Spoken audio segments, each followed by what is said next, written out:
Devocional Diário Café com Deus Pai por Júnior Rostirola, 21 de julho. Seja a referência. Ora, Eliseu estava sofrendo da doença da qual morreria. Então Jeoás, rei de Israel, foi visitá-lo. Livro de 2 Reis, capítulo 13, versículo 14. Durante a sua vida, assim como muitos outros monarcas, o rei Jeoás deixou um legado de destruição que fez com que Israel sofresse nas mãos de seus inimigos e afastou o povo de Deus ao adotar e permitir práticas pagãs que o desagradam. Eliseu nunca omitiu ou se acovardou diante das atitudes de Jeoás que constantemente ofendiam Deus. Pelo contrário, sempre confrontou e reprovou-as, pois o profeta apenas transmitia o que lhe era revelado pelo Pai. Com isso, aprendo que os princípios da palavra de Deus são inegociáveis, apesar de toda pressão contrária que o mundo pode impor. Eliseu, sempre imparcial e combativo, era conhecido por ser um homem íntegro e temente a Deus, o que fazia com que muitas pessoas o procurassem para pedir conselhos e obter amparo.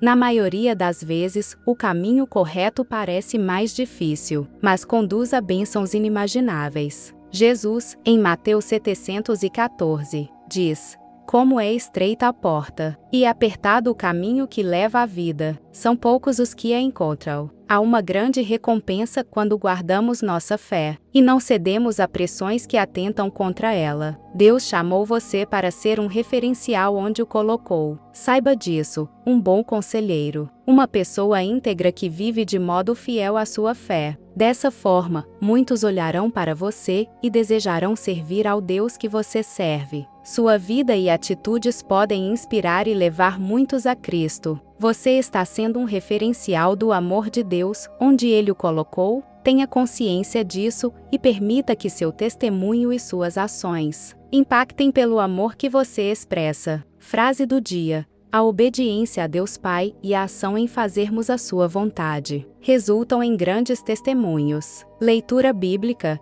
Livro de Atos capítulo 27, palavra-chave, referencial. Atos capítulo 27, Paulo é mandado para a Itália. O naufrágio do navio, como se determinou que havíamos de navegar para a Itália. Entregaram Paulo e alguns outros presos a um centurião por nome Júlio, da coorte Augusta, e, embarcando nós em um navio adramitino, partimos navegando pelos lugares da costa da Ásia, estando conosco Aristarco, macedônio de Tessalônica, e chegamos no dia seguinte a Sidom. E Júlio, tratando Paulo humanamente, lhe permitiu ir ver os amigos, para que cuidassem dele, e, partindo dali, fomos navegando abaixo de Chipre, porque os ventos eram contrários, e, tendo atravessado o mar ao longo da Cilícia e Panfilha, chegamos a Mirra. Na Lícia, achando ali o centurião um navio de Alexandria, que navegava para a Itália, nos fez embarcar nele, e, como por muitos dias navegássemos vagarosamente, havendo chegado apenas defronte de Cnido, não nos permitindo o vento ir mais adiante, navegamos abaixo de Creta, junto de Salmona,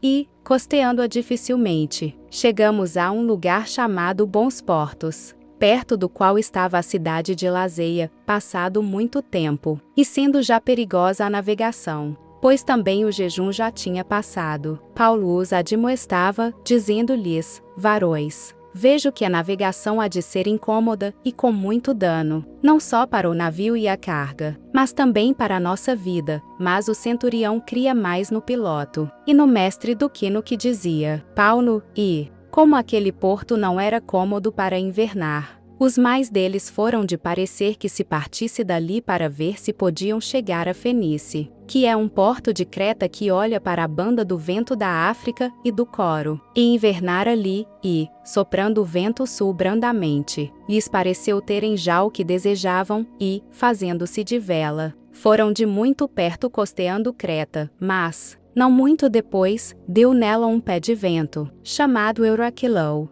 e, sendo o navio arrebatado e não podendo navegar contra o vento, dando de mão a tudo, nos deixamos ir à toa, e, correndo abaixo de uma pequena ilha chamada Cauda, apenas pudemos ganhar o batel, e, levado este para cima, usaram de todos os meios, cingindo o navio, e, temendo darem a costa na Sirte, amainadas às velas. Assim foram à toa, andando nós agitados por uma veemente tempestade. No dia seguinte, aliviaram o navio, e, ao terceiro dia, nós mesmos, com as próprias mãos, lançamos ao mar a armação do navio, e, não aparecendo, havia já muitos dias, nem sol nem estrelas, e caindo sobre nós uma não pequena tempestade, fugiu-nos toda a esperança de nos salvarmos, havendo já muito que se não comia. Então, Paulo, pondo-se em pé no meio deles, disse: Fora, na verdade, razoável, ó varões,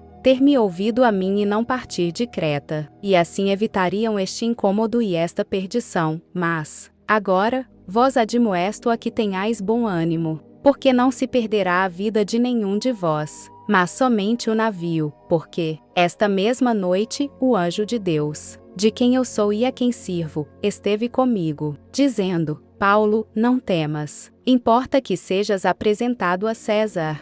E eis que Deus te deu todos quantos navegam contigo, portanto, ó varões, tende bom ânimo, porque creio em Deus que há de acontecer assim como a mim me foi dito. É, contudo, necessário irmos dar numa ilha, quando chegou a 14ª noite, sendo impelidos de uma e outra banda no mar Adriático, lá pela meia-noite. Suspeitaram os marinheiros que estavam próximos de alguma terra, e, lançando o prumo, acharam 20 braças. Passando um pouco mais adiante, tornando a lançar o prumo, acharam 15 braças, e, temendo ir darem alguns rochedos, lançaram da popa 4 âncoras, desejando que viesse o dia. Procurando, porém, os marinheiros fugir do navio e tendo já deitado o batel ao mar, como que querendo lançar as âncoras pela proa, disse Paulo ao centurião e aos soldados: se estes não ficarem no navio, não podereis salvar-vos. Então, os soldados cortaram os cabos do batel e o deixaram cair. E, enquanto o dia vinha, Paulo exortava a todos a que comessem alguma coisa, dizendo: é já hoje o 14º dia que esperais e permaneceis sem comer. Não havendo provado nada, portanto, exorto-vos a que comais alguma coisa, pois é para a vossa saúde, porque nenhum cabelo cairá da cabeça de qualquer de vós. E, havendo dito isto, tomando o pão, deu graças a Deus na presença de todos e, partindo-o, começou a comer, e, tendo já todos bom ânimo, puseram-se também a comer, e, éramos ao todo no navio 276 almas, refeitos com a comida. Aliviaram o navio, lançando o trigo ao mar, e, sendo já dia, não reconheceram a terra. Enxergaram, porém, uma enseada que tinha praia, e consultaram se, sobre se deveriam encalhar nela o navio, levantando as âncoras. Deixaram-no ir ao mar, largando também as amarras do leme, e, alçando a vela maior ao vento, dirigiram-se para a praia, dando, porém, num lugar de 2 mares. Encalharam ali o navio, e, ficha a proa, ficou imóvel, mas a popa abria-se com a força das ondas. Então, a ideia dos soldados foi que matassem os presos para que nenhum fugisse, escapando a nado, mas o centurião, querendo salvar a Paulo, lhes estorvou este intento, e mandou que os que pudessem nadar se lançassem, primeiro ao mar e se salvassem em terra, e os demais, uns em tábuas e outros em coisas do navio. E assim aconteceu que todos chegaram à terra, a salvo. Se você tem gostado do conteúdo desse canal, não se esqueça de deixar o seu like, se inscrever e compartilhar esse vídeo com quem você ama. Te espero no próximo vídeo. Até lá!